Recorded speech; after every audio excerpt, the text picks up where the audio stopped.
Hello everybody and welcome. In this video I'm going to show you how to check battery level for your Bose S1 Pro Plus on your Android device.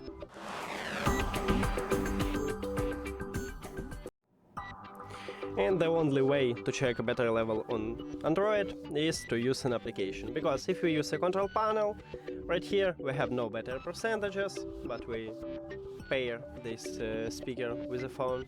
It's the same when you go to the settings, connected devices, no battery percentages. So just open the application, and if you add this speaker to the application, in this menu right here you will see battery percentages.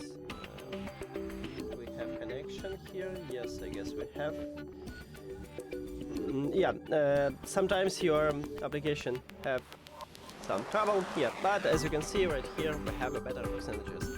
If you are in this menu, just click at this icon at the left top and you will be in the main menu and you can check battery percentages. Also you can check battery percentages at the icon on your speaker. And that's it. Thank you for watching this video. If you found it helpful, please consider subscribing to the channel and leave the like on the video. See you later.